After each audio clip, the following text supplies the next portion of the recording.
Okay, guys. I think Lynn just pretty much confirmed she's Jon Stewart's sister in this episode. Hey guys, my name is Maria Park, and this is Approach the Nerd. And in this episode, we are reviewing Black Lightning, Season 4, Episode 3, entitled The Book of Reconstruction, Chapter 3. And honestly, this is probably one of my favorite Black Lightning episodes to date. I mean, so much stuff has happened across the board, and like everybody's storylines for the most part has been represented. So I'm really, really happy with how this episode kind of played out. Um, it also means I have a lot of questions because I always have a lot of questions. So it wouldn't be me if I didn't. So let's kind of hop in and see what's happening in the world of the Pierces. So, first off, we've got Jefferson, who is telling his therapist about this reoccurring dream he keeps having, where basically he's fighting Tobias, and Tobias is kicking his butt, and he's powerless to save his family. And of course, the therapist is like, you need to talk about what this means, and of course, Jefferson's like, it means I can't be the man that I was. I can't be the one that protects everyone. I can't be the one that saves my family, blah, blah, blah. He can't be Black Lightning. So I'm gonna tell you guys, this has set off for me some questions. I had a sneaking suspicion that maybe this therapist is kind of working for Tobias. And now I'm even more certain of it. Because in the same episode, we have Lynn's therapy session with her. And Lynn talks about how, her husband and her daughters are basically telling her that she's not one of them, that she needs to stay in her lane.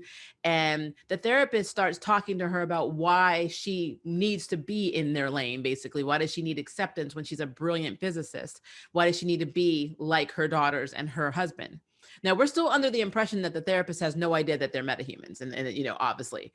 But, I think it's interesting that Lynn does two things that one, we get an insight to her background and makes me very excited, and two, makes me suspect this therapist a little bit more. And that's number one. Lynn talks about her family, how her grandparents and her parents were all military. She's literally the only one that's not military. But then she goes on to talk about even her brother John goes from college to the army. And anybody who is a Green Lantern fan and loves Jon Stewart and realizes that Lynn's last name was Stewart realizes that she's talking about Jon Stewart. So she is literally confirmed. We have finally got confirmation in season 4. They haven't come out and said it, but I'm sorry. There's no way that Jon Stewart is not her brother. So she's Green Lantern. I don't think he's Green Lantern right now, or if he is, she doesn't know about it, but she's Jon Stewart's sister. And I think that John Diggle will probably play him because remember, even though the Earths have merged in Crisis on Infinite Poops, her brother and her family were all on a different Earth. So suffice it to say, the John Diggle that shows up that may be Jon Stewart, not John Diggle, will be her brother and not the John Diggle of the Arrowverse. Just because the Earths merged doesn't mean their siblings and family changed. So I'm really excited to see if that's what they do. If they bring Jon Stewart in with John Diggle's actor. Just throwing it out there. It makes me excited. The second thing that happens in this therapist appointment is she gets Lynn to realize that she's not like her family, that she just needs to be who she is. She needs to basically do what she does best. She's a brilliant physicist. So she gets her to say, I don't need to be like my family. I don't need to be a metahuman. I need to be, basically Dr. Lynn Stewart. Later on in this episode, Tobias tricks her into going to dinner by sending flowers when she thinks it's from Jefferson. And actually it's, Tobias rents out this entire, I think, French restaurant. And he's talking about his friend who has ALS, that he wants her to find a cure for the disease because he had it, his sister had it, and now his female friend has it, which also clues me into, is he talking about the therapist? Because remember, Tobias is very old. Just because he takes a serum to make his aging stop, but he's pretty old. This person could be somebody who was very close to him in his life. The therapist could be working for him in exchange for him helping her cure her ALS. I'm just saying, I'm putting this theory out here, guys. I don't know if this is true. I could have missed something. Please tell me if I did, but my brain is firing on all synapses of this. If I was writing this story, this is what would be happening. And another piece of evidence is the way Tobias says, you're not like your meta freak family. You're different. You're special. The same, almost the same conversation and tone that she had with the therapist. She's, Tobias is basically saying to her. And that's why I'm thinking this therapist was hired by Tobias to tear rifts in the Pierce family. They've been seeing her for what, over a year now? I think that that's a lot of time to do some damage, to get Jefferson not on the right track of being Black Lightning to get and to cause all this animosity, but act like you're helping and putting obstacles in to separate them. And the fact that Jefferson comes home and finds this note inviting Lynn to dinner, and he's like, "Oh, you beat me to it. I'm already late." So he gets all dressed up and goes, and he sees his wife out with Tobias. I mean, all of this seems like a plan, because Tobias did say in the last episode that he was going to tear his family apart. He was going to take everything from Jefferson. And I think he's been doing it this entire time. Just saying. So yeah, I don't trust the therapist anymore. I really didn't trust the therapist, but I definitely don't trust the therapist now.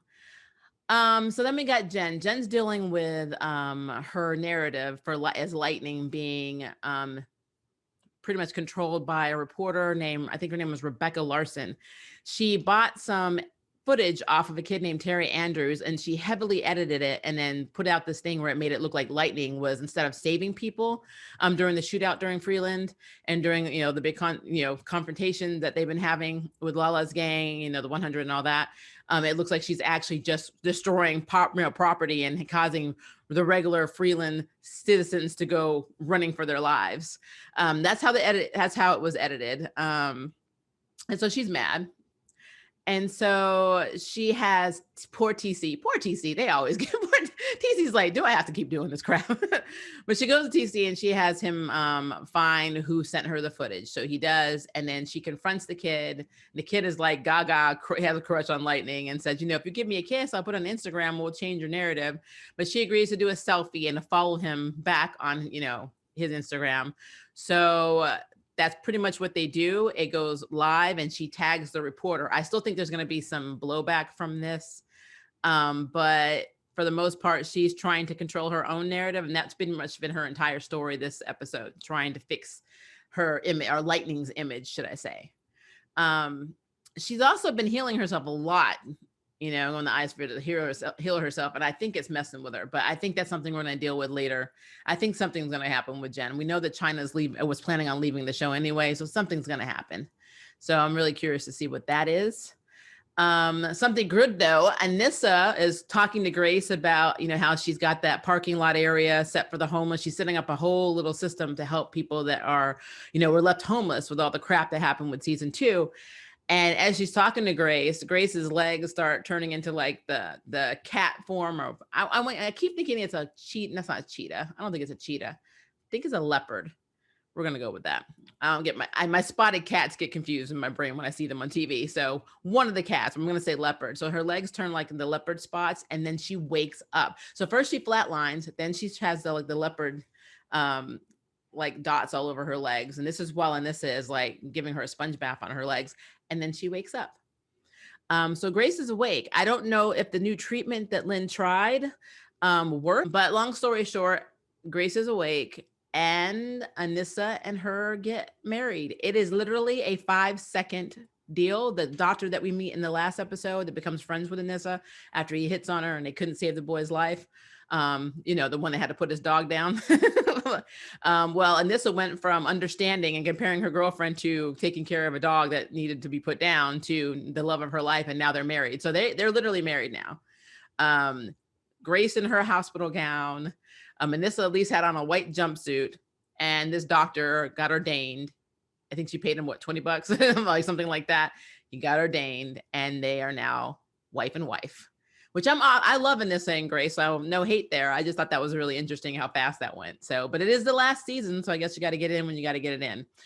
Gamby though, Gamby is using his connection and the job with Lauren to infiltrate where they're keeping the DEG guns, and he just borrows one and takes it back to their really new, really like pimped out command center, which I also said in the premiere, I love their new command center. And he has TC again come over and use his, techno pathy skills to scan the guns. And he sees that there's some kind of power source, but he can't really identify it. And so Gambi puts on, I guess he says like the safety on the gun, and he uses it and he aims it at one of the suits and it blows a hole right through it. And so Gambi realizes that if any of them were to be in contact with that gun, no matter who you are, meta or human, you would not survive that. So yeah, these DEG guns are no joke.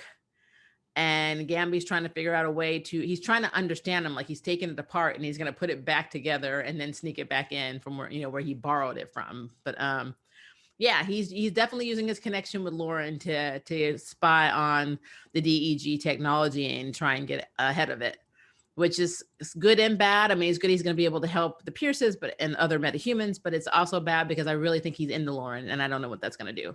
So yeah, whatever. And then we have Lala, who's running an underground fight club, but virtually. So definitely COVID friendly. So you get to see people fighting in the ring, but everyone's watching it through like kind of like a Zoom type setting. And that poor teacher, I keep forgetting his name, the one that lost his son and his family was living in the car and he has kids taken by CPS.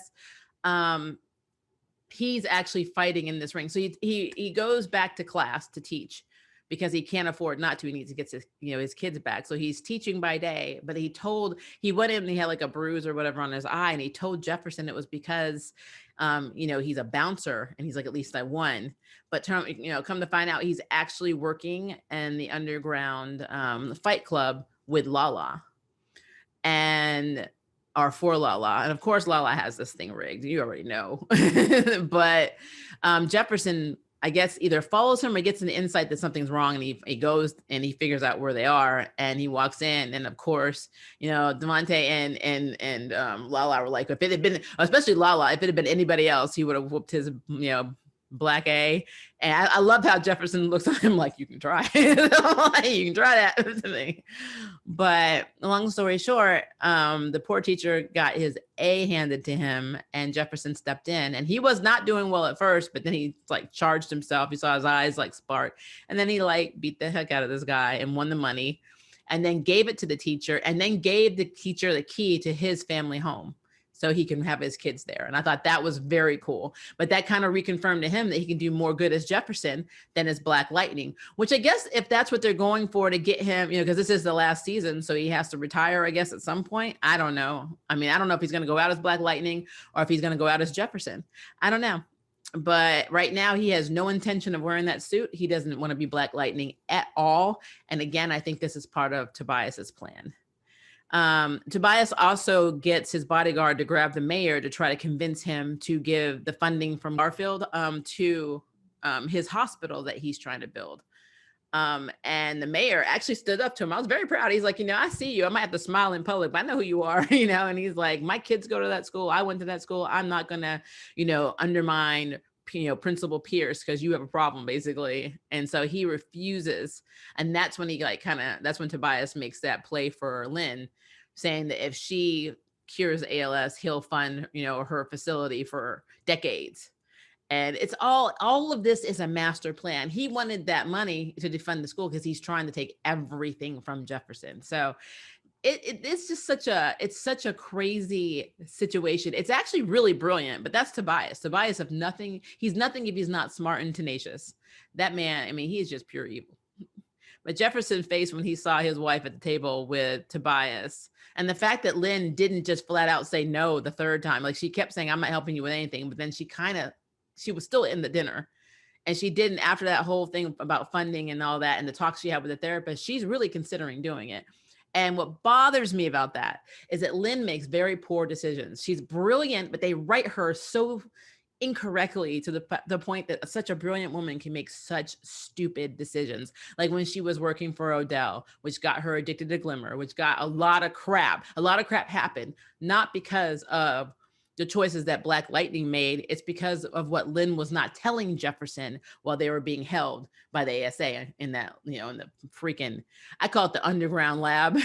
But now she's going to do the same thing. She keeps getting in bed with the enemy, and I don't understand why she can't just be herself, have faith in her own abilities and her own, career trek and her own research, and know that she's good enough to get her own grants and her own funding. She doesn't need Tobias funding anything. Yes, being the first Black woman, physicist to actually, geneticist, sorry, to actually cure something as devastating as ALS is amazing. But I mean, at what cost? And you even said, what do you really want? I don't have time for your mind games, but yet you're still playing into it. And it just irritates me. So I'm very annoyed by that whole thing. So yeah, good episode. As I said, I asked the questions that I asked. I would love to have answers, but you know how this goes. Sometimes we don't get what we want. But I am really curious to see, back to the whole Jon Stewart reference, because that's what that is. If it's going to be John Diggle's actor who actually plays John, and we do see him, and maybe we get a Green Lantern cameo. Maybe he already is the Green Lantern. I don't know.